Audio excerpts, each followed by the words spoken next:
เวิร์กช็อปนี้ชื่อว่าเก้าอี้สุดท้ายครับเก้าอี้สุดท้ายเรามีคำถามเดียวคำถามสุดท้ายคำถามที่10ครับทุกคนที่นั่งเก้าอี้ตัวนี้ตอบคำถามนี้คำถามเดียวเท่านั้นคำถามมีอยู่ว่า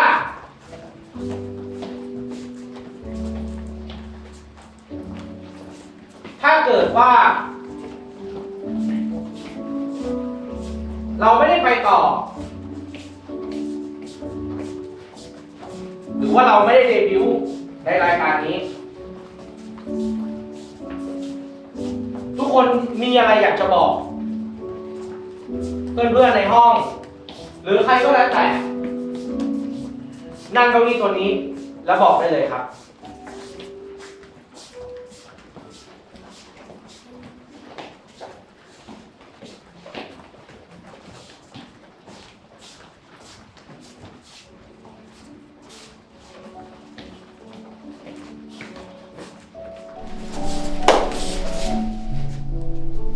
ก็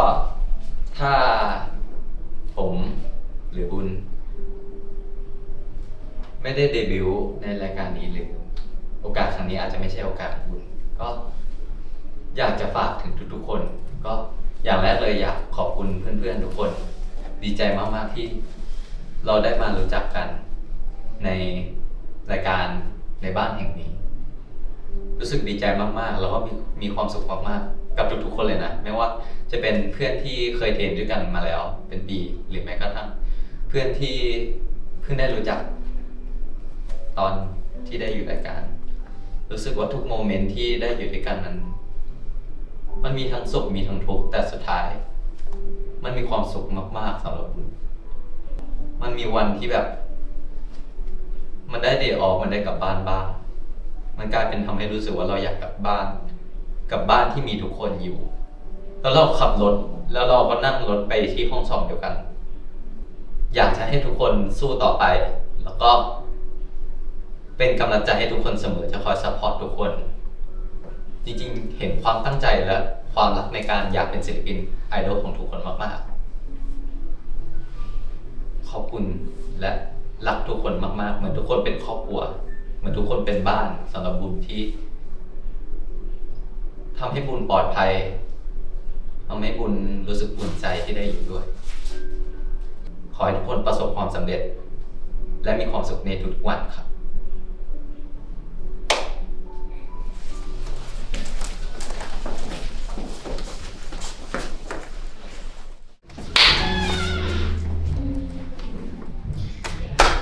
ครับ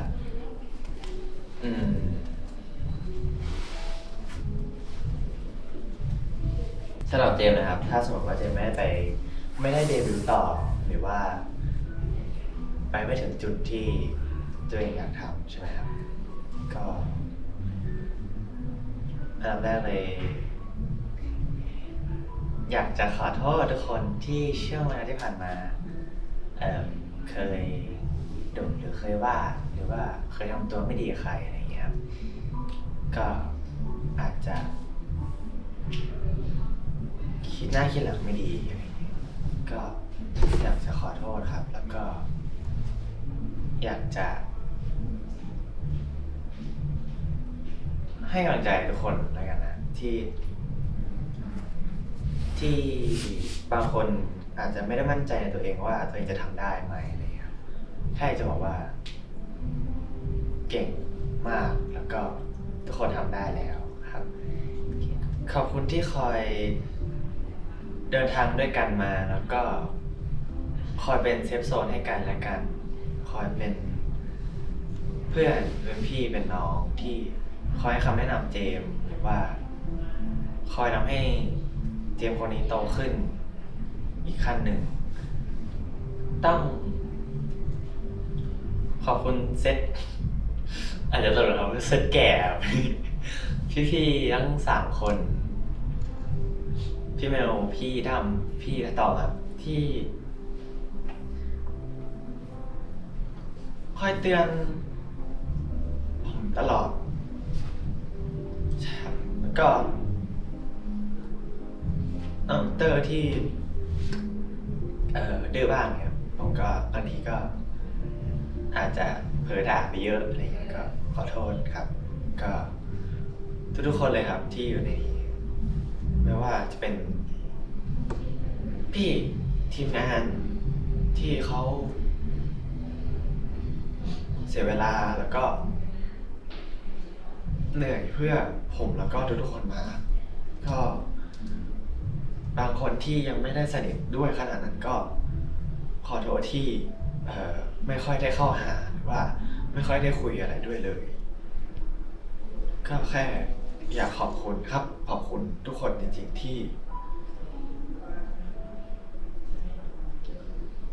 ี่ทำให้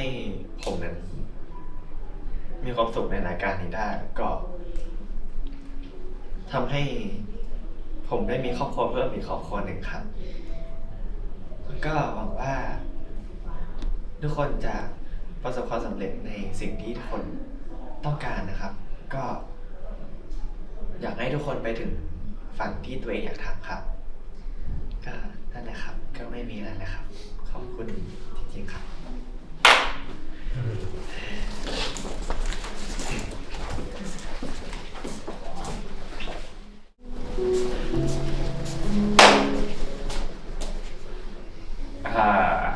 ก็ผมอยากจะบอกว่าถ้าสมมติผมไม่ได้เดทกับที่นี่ก็เหมือนเรียกได้ว่าอะไรอยากขอบคุณทุกคนเลยดีกว่าครับก็เริ่มจากเพื่อนเลยอะไรอย่างนี้ก็เหมือนส่วนตัวผมเองเหมือน3 ปีที่ผ่านมาอะไรอย่างนี้ครับก็มันเหมือนเรียกได้ว่าเหมือนตัดจากโลกภายนอกนะครับสมควรอะไรเงี้ยก็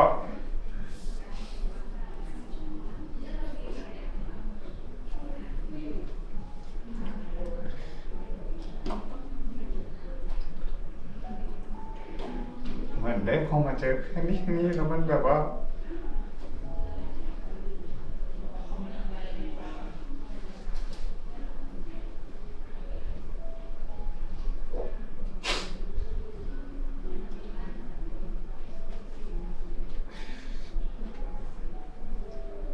แค่รู้สึกว่าเหมือนแบบว่าได้เจอแบบ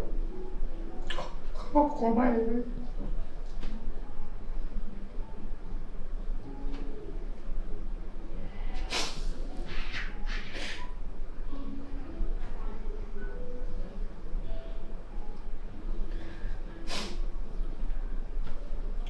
การที่สมมติแบบว่าเราได้ซ้อมเราได้อยู่ด้วยกันทุกวันเลยครับถ้าสมมติในอนาคตมันไม่มีอะไรแบบนั้นแล้วแค่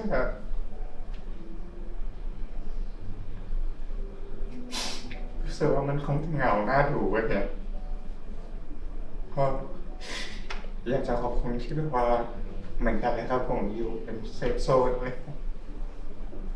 ตลอด3 ปีที่ผ่านมาขอบคุณที่แบบว่าสู้มาด้วยกันนี้เพราะว่าถ้าสมมติแบบว่าสุดท้ายแล้วมันประกาศมันเกิดอะไรขึ้นอะไรอย่างเงี้ยถ้ามันไม่มีผมอะไรอย่างเงี้ยครับก็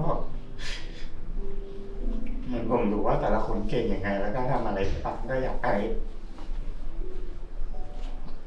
ทำนั้นไปได้ดีเลยโดยเฉพาะแบบว่าเหมือนคนที่อยู่ด้วยกันมานานไม่ว่าจะเป็นแบบว่าพี่แมวหรือคุณกันนักหรือว่าเจมอะไรนะก็เหมือนแค่อยู่ด้วยกันมาจนมันแบบว่าแค่มองตาก็รู้ใจมันเลยแบบว่าถ้าวันหนึ่งแค่คิดว่าถ้าไม่ได้เจอเขาในห้องซ้อมทุกวันแล้วแต่ว่าเหมือนที่เคยเจอกันก็แค่มันจะรู้สึกเศร้าอะไรเงี้ยครับก็สุดท้ายเราก็ยังอยากหวังให้ทุกคนไปได้ดีอะไรเงี้ยครับแล้วก็สุดท้ายก็ยังอยากขอบคุณเหมือนขอบคุณพี่ๆทุกคนอะไรเงี้ยครับผมที่เหมือนตั้งแต่วันแรกที่เข้ามาเลยแบบผมยังเป็นแบบเด็กน้อยคนหนึ่งที่แบบว่ามันยังทำอะไรไม่เป็นเลยแล้วบอกว่าจนถึงวันหนึ่งที่ผมเหมือนไม่คิดว่าตัวเองจะทำอันนี้ได้แล้วด้วยซ้ำอย่างนี้ก็ขอบคุณพี่ๆที่ยังเชื่อใจในตัวผมพี่เฟิร์นอะไรอย่างเงี้ยครับก็ถ้าสุดท้ายแล้วมันจะไม่ได้จริงๆก็อยากจะขอบคุณอะไรอย่างเงี้ยครับก็คือมันว่าอยากบอกว่ารักทุกคนมากๆครับผมประมาณนี้ครับ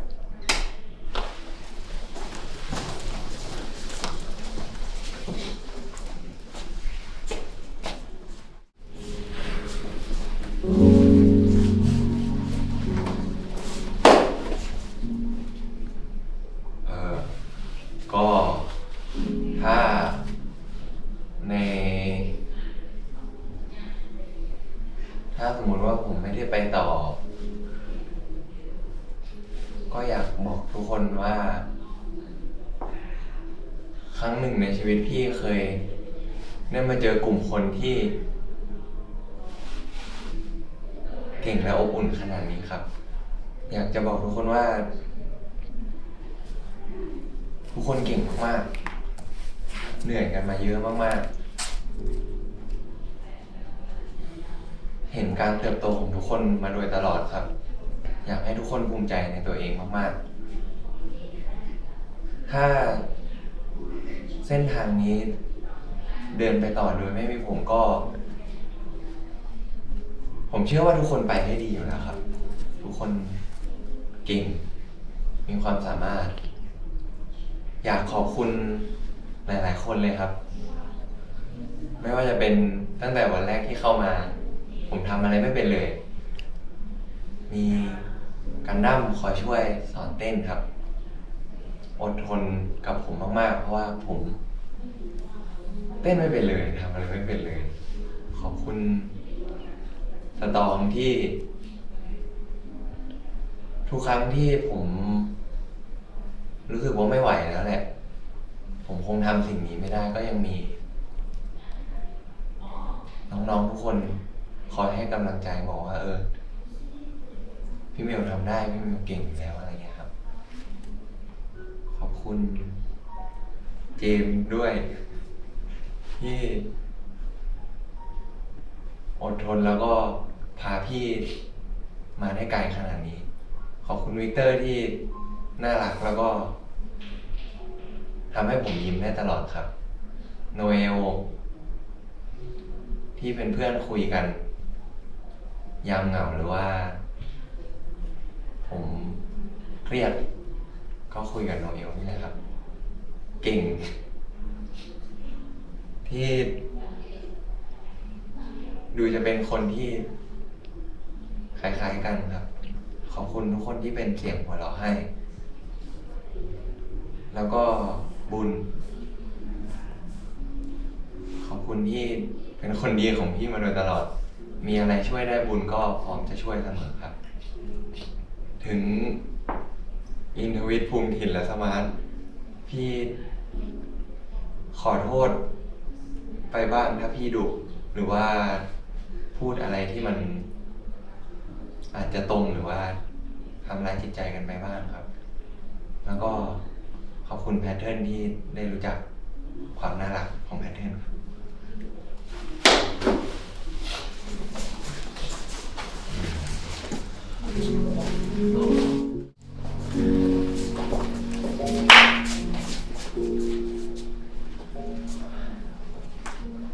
ก็ถ้าการเดินทางนี้มันถึงทำไมนั่งแล้วมัน ถึงจุดสิ้นสุดตรงนี้ สิ่งที่อยากจะบอกเลยคือ แค่อยากขอบคุณ อยากขอบโดยเฉพาะ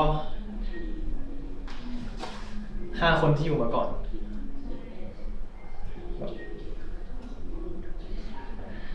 ตั้งแต่วันแรกที่เข้ามาเลยบอกว่า ทุกคนให้การต้อนรับแบบอย่างดีมากๆแบบที่ไม่คาดคิดมาก่อนเลยว่า ทุกคนจะต้อนรับเราขนาดนี้ ครั้งแรกที่โชว์เคสด้วยกันก็กังวลมากๆว่าเราจะเข้าคนอื่นได้ไหมเขาจะต้อนรับเราไหมแต่ว่าทุกคนก็ต้อนรับเป็นอย่างดี แล้วก็ขอบคุณที่ซัพพอร์ตกันมาตลอด ที่ให้เราเป็นส่วนหนึ่งของทีม ขอบคุณอีกทุกคนที่เหลือทั้งอาร์ตี้เก่งบุญที่เข้ามาพร้อมกัน ที่ก็เป็นเพื่อนกัน ที่ได้ทำความรู้จักกัน ขอบคุณอีก5 คนที่เหลือที่ได้มาเจอในรายการทุกคนไนซ์แล้วก็ยินดีที่ได้รู้จักกันไม่ว่าใครก็ตามที่ได้ ไปถึงจุดเดบิวต์ของรายการ ก็อยากให้ทุกคนสู้ๆทุกคนเก่งมากสุดยอด มันเป็นสิ่งที่ no doubt แบบทุกคนสมควรที่รับมันบอกว่าขอบคุณที่ทุกคนเป็นเพื่อนกัน ที่ยังรักกัน ครับแล้วก็ขอโทษที่ไม่ค่อยได้ไปเที่ยวด้วยบ่อยๆแต่อยากจะบอกว่ารักทุกคนจริงๆครับจัดไป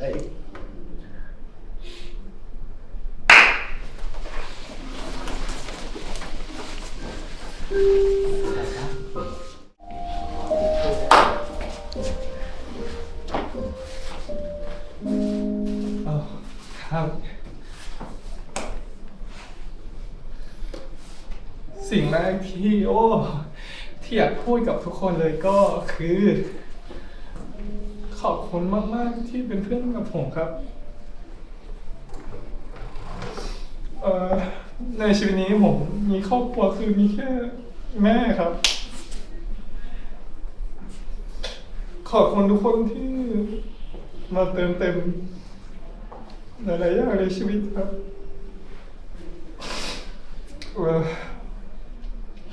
ขอบคุณคนที่อยู่มานาน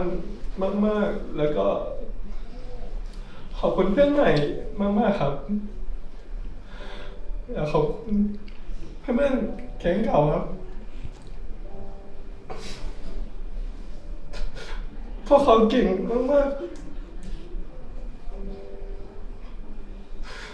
เมลเก่งมากๆนะสตอก็เหมือนกันผมภูมิใจในตัวเพื่อนๆมากครับขอบคุณเจมส์แกก็เก่งเหมือนกันแกเป็นเด็กที่แข็งแรงมากๆแล้วก็พี่ๆทุกคนรักแกมากๆเป็นห่วงแกด้วยมีอะไรก็ถามได้ปรึกษาได้ตลอดขอบคุณน้องเอลครับที่เป็น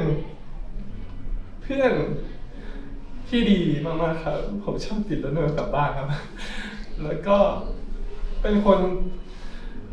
สำคัญเหมือนกันเพราะว่าเนลทำให้ผม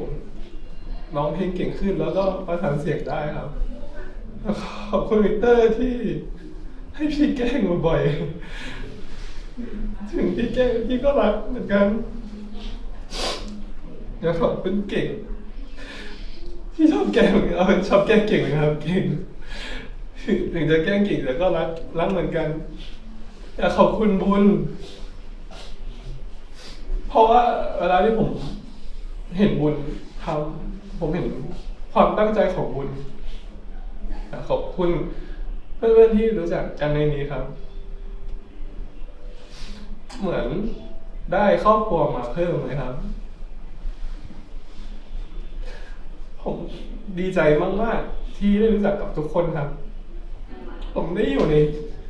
ทุกๆช่วงความทรงจำเรื่องสนุกเศร้าหรืออะไรต่างๆผมไม่ได้มองเป็นเรื่องไม่ดีผมมองเป็นสิ่งที่ดีที่สุดในชีวิตผมเลยครับแล้วก็ถ้ามันไม่ได้จริงผมอยากจะขอโทษ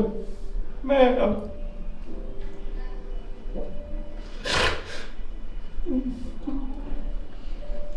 หนูเต็มที่แล้วก็อยากจะบอกว่า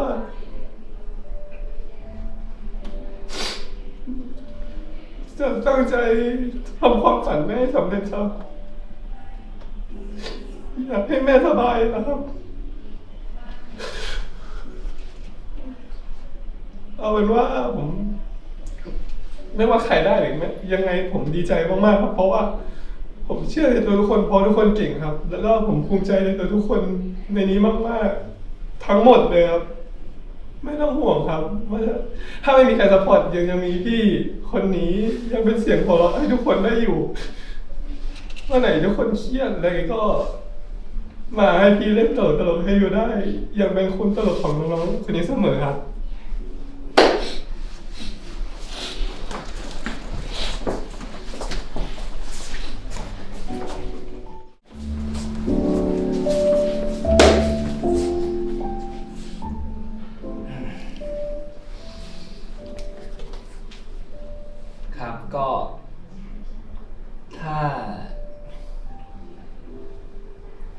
เก่งไม่ได้ ไปถึงจุดสุดท้ายกับทุกคนนะ เก่งเคยบอกหลายคนมาก9 คนเก่าว่า เก่งรู้สึกพลาดมาก อยากย้อนกลับไปแก้ไขว่า หรือว่าเก่งไม่ควรอยู่ตรงนี้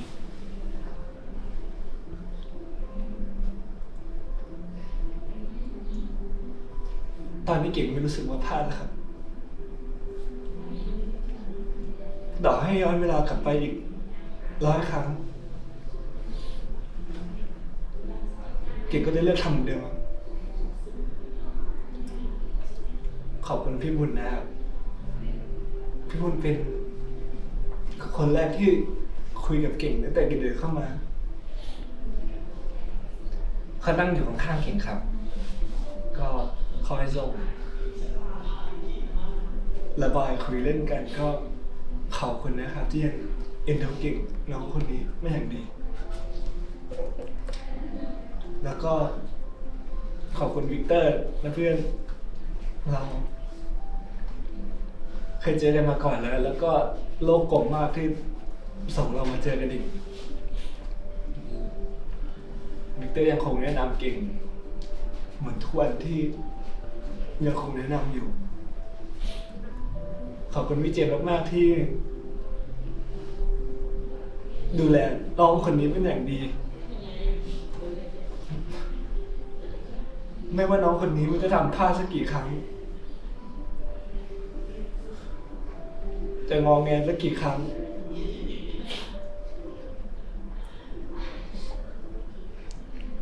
พี่ก็ยังไม่เหมือนเก่งยังคงดูเก่งและเลื่อนอยู่ตลอด ขอบคุณมากครับ ขอบคุณพี่ตองนะครับ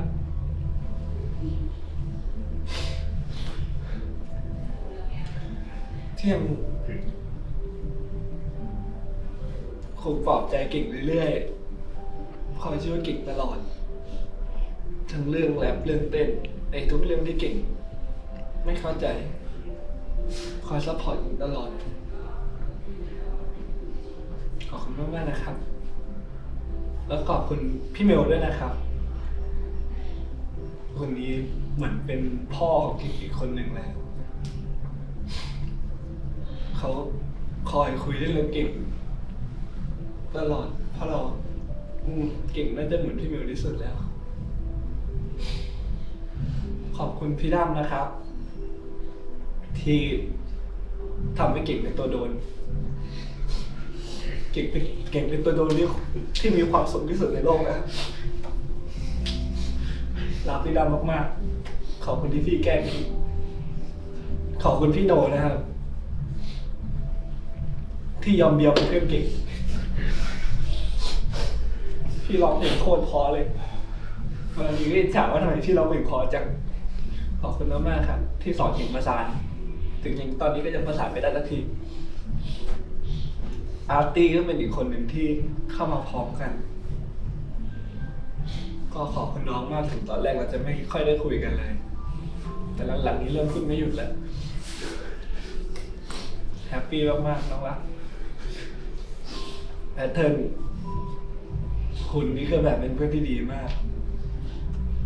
ตอนแรกไม่คิดว่าจะได้คุยกับแพทเทิร์นด้วยซ้ำแต่ว่าคุยแล้วมันใช่แล้วก็สมาร์ทบอกพี่ว่าตอนเราเข้ารายการครั้งที่เราเจอกันครั้งแรกสมาร์ทบอกพี่ว่าพี่กับผมน่าจะเข้ากันได้ดีเลย พี่จำไม่ลืมเลยวันนั้น ถึงพี่จะไม่ค่อยได้มีโอกาสคุยกับสมาร์ทเพราะว่าแอร์ไทม์ที่จะคุยกับสมาร์ทที่ไม่ค่อยมีก็ตามพี่ก็ดีใจที่ได้คุยกับสมาร์ทเป็นเด็กน้อยที่โตมากภูมิทินขอบคุณมากๆที่ช่วยเก็บเต้นถึงบางอย่างและอาจจะมีติดเครื่องอะไรกันบ้างแต่ว่าเรื่องคนนี้จะคอยสนับสนุนภูมิถิ่นอยู่ตลอด คนอีสานคนเนี้ยจะสนับสนุนทุกถิ่นด้วยมาเราอยู่ใกล้กัน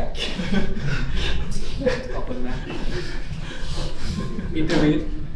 ก็ขอบคุณอินเทอร์วิทมากที่แบบว่าคอยคุยเล่นคอยแซวเก่ง ถึงจะแซวไม่หนักเท่าคนอื่น แต่ก็ยังโดนแซวอยู่ดี ขอบคุณมากอินเทอร์วิทชอบแบบขนมไม่กินอร่อยมากอยู่ก็สุดท้ายนะครับ ถึงตรงนั้นที่พวกพี่ยืนจะไม่มีเก่ง แต่เก่งมีพวกพี่ทุกคนครับ รอจ้า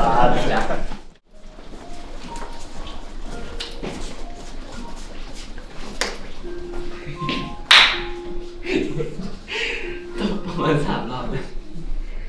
ครับ ก็ ถ้าเกิดว่า ในวันสุดท้าย ผมไม่ได้ยืนอยู่ตรงจุดนั้นก็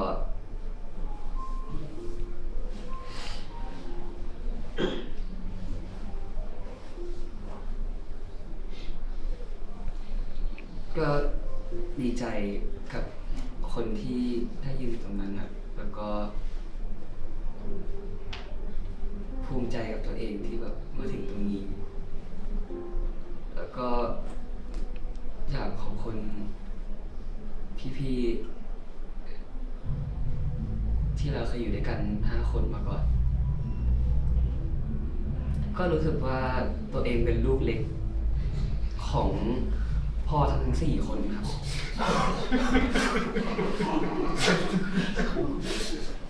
มันเป็นเรื่องจริงครับ เพราะว่าผมค่อนข้าง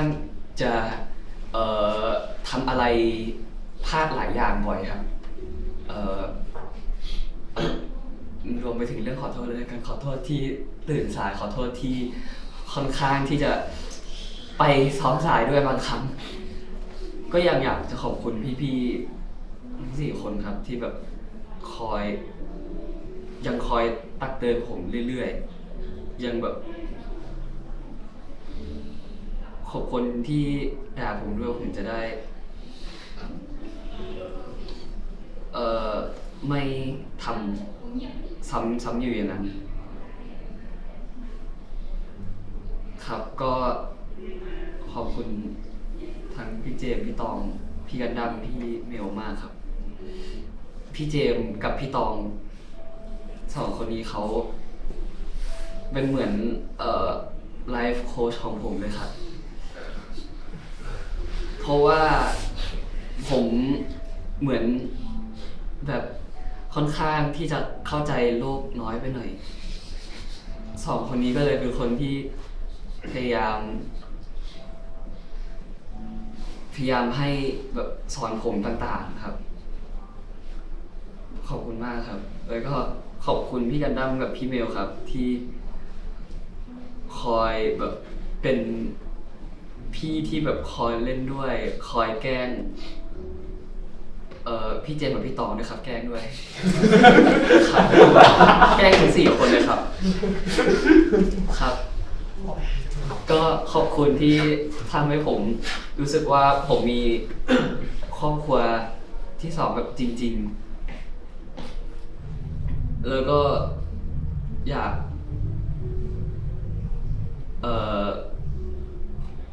บอกขอบคุณน่าจะน้อยไปบอกรักพี่โนเอลฮะเพราะว่าพี่โนเอลเขาเหมือนพี่ชายฝาแฝดผมเลยฮะค่อนข้างที่จะทำอะไรเหมือนกันหมดเลยเหมือนที่จริงผมประสานไม่เก่งเลยครับแต่ว่าย้อนไปอีกฮะคือเหมือนได้พี่ตองช่วยครับตอนนั้นแบบ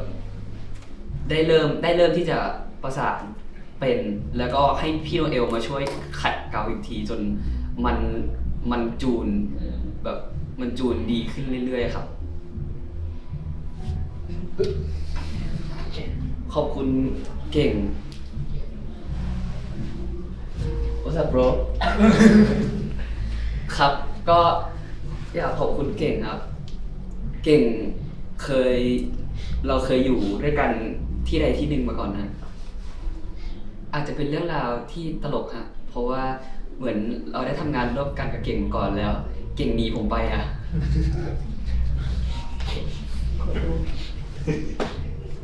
ซึ่งมันไม่ได้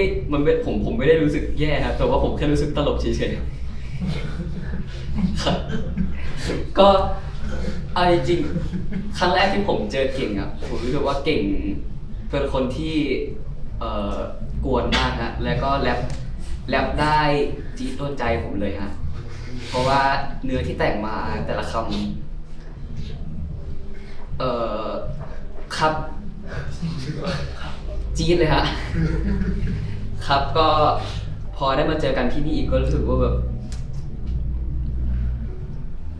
เป็นบุพเพสันนิวาสฮะ ครับได้มาเจอกันอีกแล้ว แล้วก็อยากจะขอบคุณพี่บุญอาร์ตี้ครับที่เป็นสีสันด้วยเขาพี่บุญก็จะเป็นคนนิ่มๆคนพี่ชายน่ารักอาร์ตี้ก็จะเป็นน้องชายตอนแรกอาร์ตี้ก็เงียบๆฮะแต่ว่าหลังๆก็เริ่มกวนๆแล้วฮะแล้วก็เพื่อนๆคนใหม่แพทเทิร์นอินทวิทภูมิถิ่นแล้วก็สมาร์ทครับสมาร์ทน้องก็น่ารักครับภูมิถิ่นก็เลิศนาลีอินทวิทก็นักแซวครับคนนี้นักแซวไม่หยุดแพทเทิร์นก็ครับแพทเทิร์นก็เคยเจอกันมาก่อนครับตอนที่ได้เคยเจอมาก่อนก็ก็เห็นพูดอยู่บ้างครับแต่ว่าพอได้มาเจอกันที่นี่ก็รู้สึกว่าพูดน้อยลงเยอะเลยนะฮะรู้สึกไม่เสียใจครับที่ได้มาทำอะไรอย่างนี้ก็ภูมิใจตัวเองครับขอบคุณคนดูด้วยครับพี่ๆแฟนๆทุกคนที่คอยเชียร์ให้กำลังใจผมแล้วก็ขอบคุณครอบครัวฮะที่ซัพพอร์ตมาถึงตอนนี้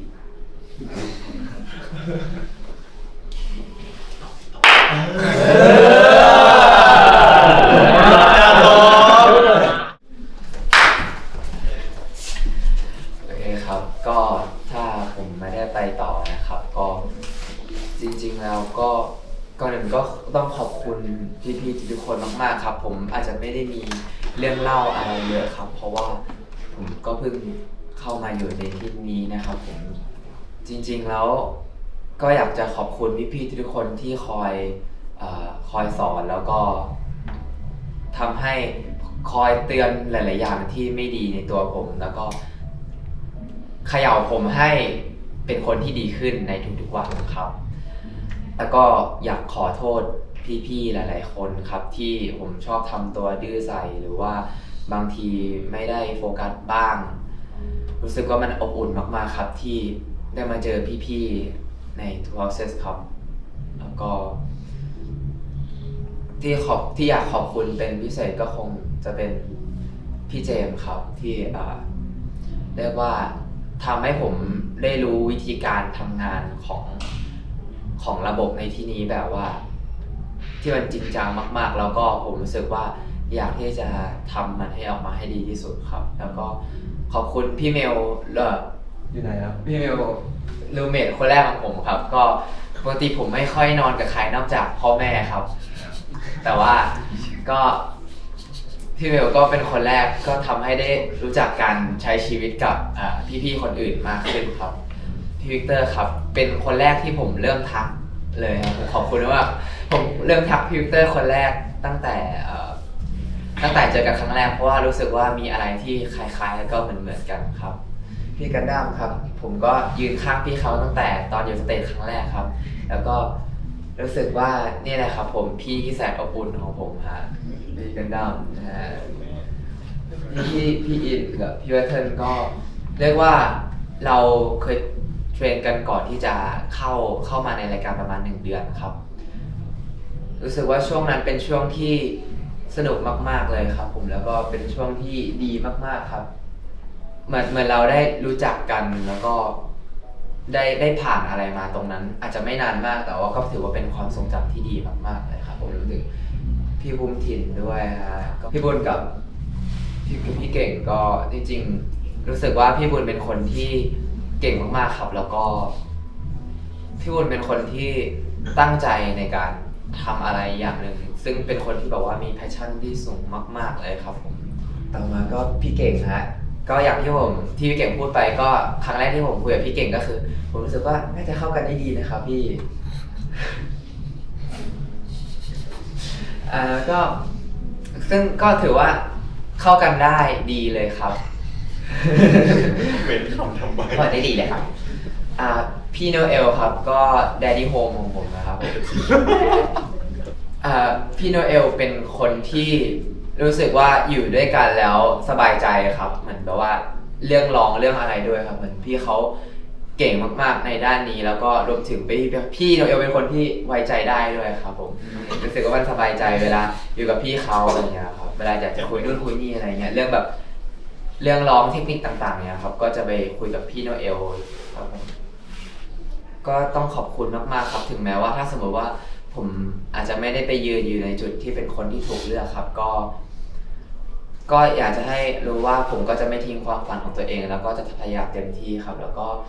ถ้าสำหรับคนที่ได้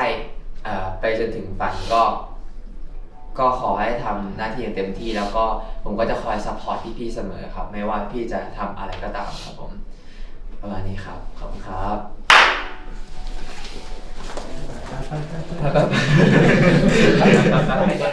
เดินส่งซิกเยอะครับเดี๋ยวกลัวทุกคนเดินนาน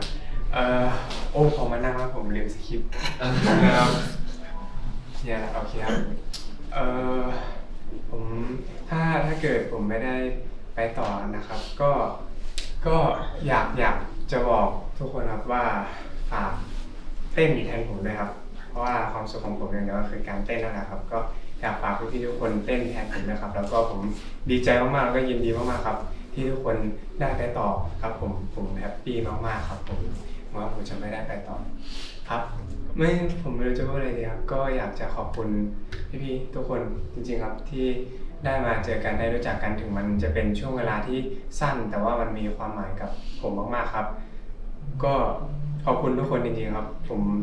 ให้ดูจะพูดยังไงดีครับเป็นครั้งแรกที่ผมได้พูดเยอะมากที่สุดทั้งชีวิตที่เกิดมา9 ปีครับเป็นครั้งแรกเลยครับที่ผมพูดเยอะจนกลับไปบ้านแม่ก็บอกว่าโอ้พูดเยอะขึ้นหรือเปล่าเนี่ยจนทุกคนเซอร์ไพรส์ก็ดีใจมากๆครับจริงๆผมอยากจะรู้จักทุกคนให้ได้เร็วมากกว่านี้ครับอยากจะรู้จักให้นานๆว่าก็รู้ว่าโอเคเราจะได้อยู่ในรายการนี้แค่ไม่กี่เดือนแล้วเราก็ต้องแยกย้ายกันไปทำตามความฝันของตัวเองครับก็แต่ว่าผมก็ดีใจครับที่ได้เจอทุกคนครับแล้วก็ผมไม่เคยสงสัยในความสามารถของทุกคนเลยครับทุกคนเก่งกันมากๆครับถึงแม้ผมไม่ใช่ว่าผมไม่ได้อยากจะไม่รู้จักกับพี่ๆทุกคนครับผมอยากสนิทกับพี่ๆทุกคนมากครับแต่ว่าผมก็พูดแค่นี้นะครับ แล้วก็ผมก็ใช่ครับแล้วก็ไม่ใช่ว่าผมกลัวพี่ๆหรือว่าอะไรนะครับผมเป็นคนที่ให้ความเคารพกับทุกคนมากๆเลยครับผมจะตั้งใจแล้วก็รับฟังทุกคำแนะนำแล้วก็ทุกคำสอนครับผมเลยจะพูดแค่ครับเพราะว่าผมเคารพทุกคนมากๆครับเคารพมากๆจริงๆครับจะสั่งจะพูดจะอะไรผมทำให้หมดทุกอย่างเลยครับผมแล้วก็ดีใจครับดีใจที่ได้เจอพี่ๆทุกคนครับดีใจหมดเลยครับทั้งพี่ๆทั้ง9 คนแล้วก็เพื่อนใหม่อีกทั้ง5 คนครับดีใจมากๆที่ได้มาเจอกันที่นี่ครับก็ถ้าเกิดผมไม่ได้ไปต่อก็ฝากเต้นแทนผมด้วยนะครับขอบคุณครับ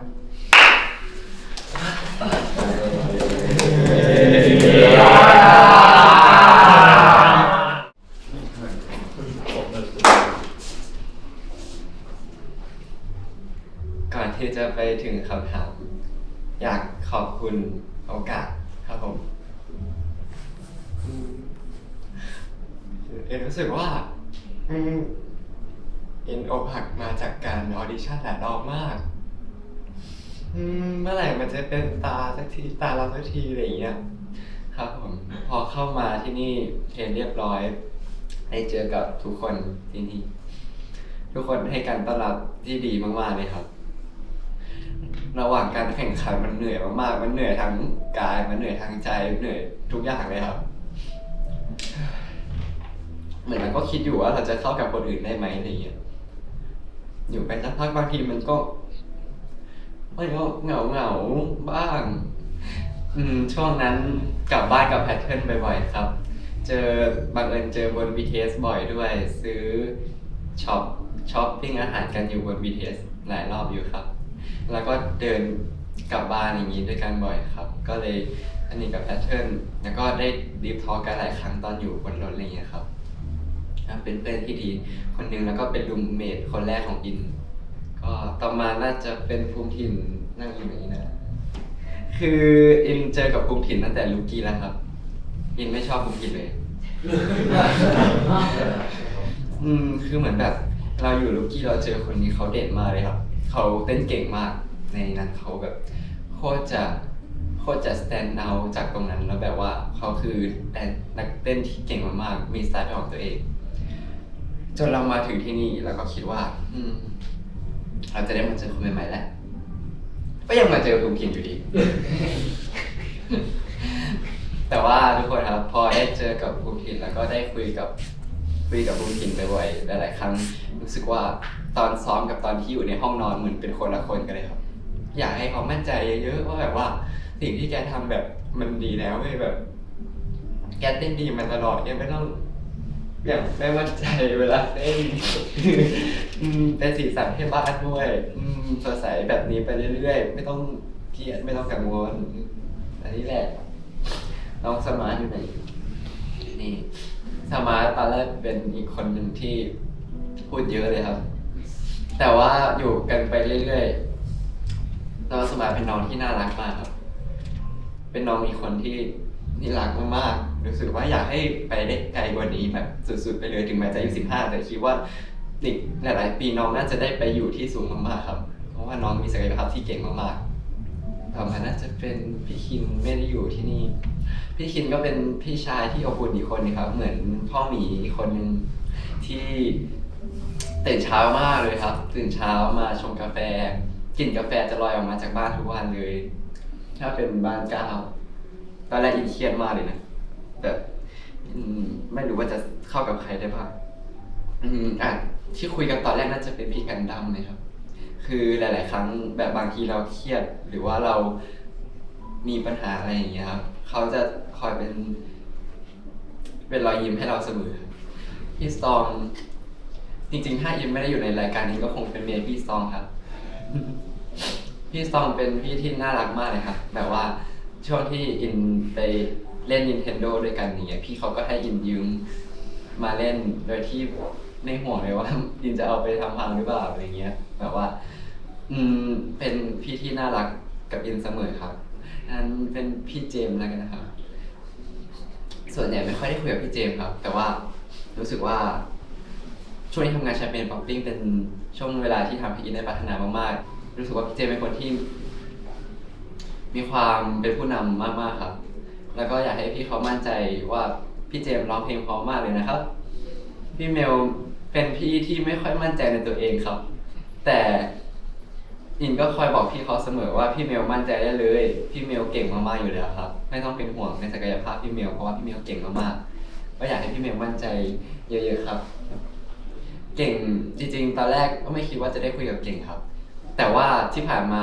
ไม่รู้ว่าเกิดอะไรขึ้นทุกครั้งสเตจ3สเตจที่ผ่านมาอยู่กับเก่งทุกสเตจเลยครับแล้วรู้สึกว่าการทำงานกับเก่งเป็นการทำงานที่สนุกมากๆครับพี่บุญเป็นคนที่จริงๆเป็นคนที่เก่งมากๆเลยครับสำหรับอินพี่บุญสอนลินร้องเพลงเยอะมากแล้วก็สอนการวอร์มสอนเล่นเปียโนให้อินวอร์มเสียงแบบแทบทุกวันตอนที่เพลงเป็นอะไรมาแล้วก็เป็นคนที่ฟังทุกคนใส่ใจทุกคนมากๆเป็นคนที่อบอุ่นมากๆเลยครับพี่โนเอลเป็นคน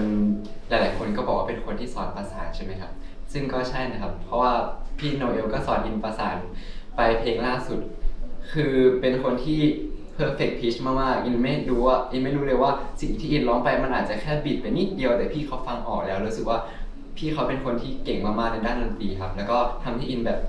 พัฒนาด้านการร้องเพลงเยอะมากโดยเฉพาะการประสานครับเนเตอร์ก็เป็นอีกคนหนึ่งที่จริงๆ ดูเป็นคนชิลๆครับ แต่จริงๆเป็นคนที่เก่งมากๆเลยครับ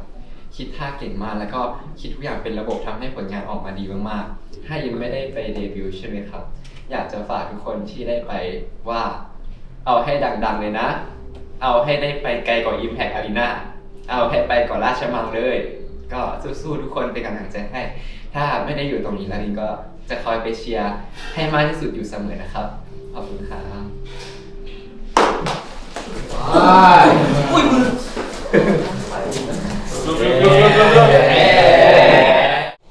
คนเดียวแล้ว โอเคครับ ผมเป็นคนที่พูดไม่ค่อยเก่งนะฮะแต่ว่าจะพยายามครับก็คือถ้าไม่ได้ไปต่อ จริงๆก็มีคิดอยู่ในใจนะครับว่า มันอาจจะไม่ใช่ที่เหมาะสมกับเราขนาดนั้นเท่าคนอื่นๆที่มาก็ไม่ได้เสียใจนะครับ ที่ถ้าจะไม่ได้ไปต่อ เพราะว่าในวันนี้ในสถานที่นี้ผมรู้สึกว่า ทุกคนขายวิญญาณมาที่นี่ครับแบบทุกคนแลกทุกอย่าง ผมดีใจทุกคนถ้าทุกคนไม่ว่าใครก็ตามที่จะได้เดบิวต์ผมรู้สึกว่าทุกคนเหมาะสมกับตำแหน่งนั้นนะแล้วสำหรับคนที่ไม่ได้เดบิวต์ก็รู้สึกว่ามันยังไม่ใช่จุดจบของทุกคนนะมันทุกคนยังมีลู่ทางอีกมากทุกคนยังมีความสามารถยังมีเรียกว่าโอกาสอีกมากครับอยากให้ทุกคนมีความหวังต่อไปแล้วก็ทำงานตรงนี้อย่างเต็มที่อย่าเบิร์นเอาท์อย่าคิดว่าจะพอแล้วมันเริ่มไปกันได้อีกมากครับผมอยากขอโทษทุกคนที่ระหว่างทางที่เรามาด้วยกันมันอาจจะติดขัดเพราะผมหรือว่าการทำงานที่มันไม่เข้ากันแต่ว่ามันคงเกิดจากการที่อยากให้ทุกอย่างมันสำเร็จครับมันเหนื่อยกว่าที่เห็นครับผมรู้สึกว่ามันอาจจะไม่ได้เหนื่อยแค่เรื่องเต้นหรือเรื่องร้องแต่ว่าการปรับตัวเข้าหาเพื่อนมันเป็นเรื่องที่เป็นจุดอ่อนของผมครับทุกคนสามารถเข้ากันได้ทั้งหมดแต่บางทีก็รู้สึกว่าเราไม่ได้ถูกนับรวมเป็นหนึ่งในนั้นแต่ว่าช่วงสเตจหลังๆมาก็เริ่มได้พูดคุยกับทุกคนมากขึ้นครับขอบคุณทุกคนที่เข้าใจในสิ่งที่ผมเป็นแล้วก็ถึงแม้ผมจะเป็นคนที่ดื้อรั้นออกจากกรอบบ่อยๆผมจะพยายามเต็มที่ครับ ถึงแม้ว่าผมจะไม่ได้อยู่ในไลน์อัพเดบิวต์แต่ผมขอให้เส้นทางของทุกคนมันถูกเอาพรมมาปูทับหนามแล้วกันนะฮะดีใจกับทุกคนตรงนี้นะครับขอให้ทุกคนมีอนาคตที่สดใส